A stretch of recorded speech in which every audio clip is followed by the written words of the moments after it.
एकदा शंकर आणि पार्वती सारीपाट खेळत असतात. तर सारीपाठाचा जो काही गेम आहे तो खेळून झाल्यावर पार्वती माता तो खेळ जिंकते. पण त्यामध्ये महादेव जे आहेत ना ते भांडायला लागतात की नाही, हा खेळ जो आहे तो मी जिंकलोय. पण तो सारीपाठाचा गेम तो खेळ खेळत असताना त्यांच्या बाजूला नंदी उभा असतो.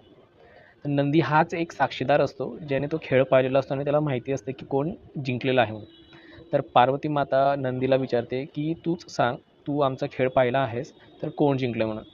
पण नंदी जे आहेत ते तर परमभक्त आहेत महादेवांचे. तर त्यांनी त्या भक्तीपोटी महादेवांचं नाव घेतलं आणि सांगितलं की नाही, माझे महादेव जिंकलेत म्हणून.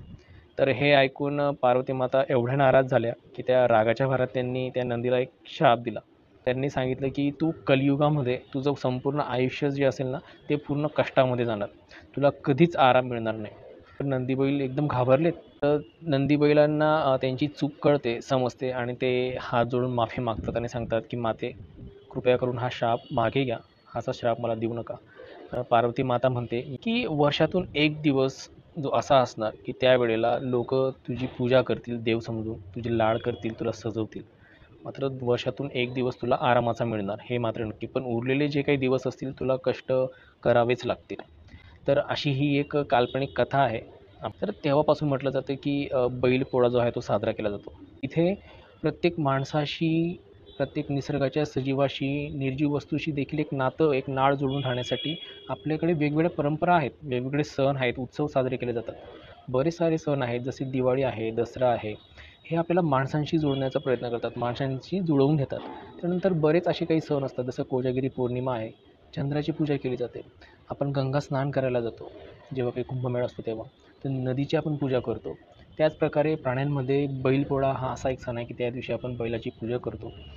ज्या शेतकरी राजाला वर्षभर हा बैल मदत करतो, ज्याच्या मेहनतीमुळे, ज्याच्या सहकार्यामुळे शेतकरी राजा जे आहे ते अन्न पिकवू शकतो आणि आपण सर्वांना खायला मिळतं, त्याच बैलाला त्या दिवशी राजा संबोधलं जातं. त्या शेतकऱ्याचा तो राजा असतो आणि त्याची पूजा केली जाते.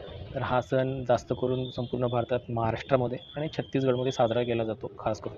ते खास करून ग्रामीण भागामध्ये हे जास्त आपल्याला पाहायला मिळेल. पण तेही आता खूप कमी झालं आहे, कारण की तंत्रज्ञान एवढं आलं आहे ना, त्या तंत्रज्ञानामुळे बैलांची जागा देखील आता ट्रॅक्टरने घेतलेली आहे. तर खूप अल्प प्रमाणात बैल आता कामात येतात.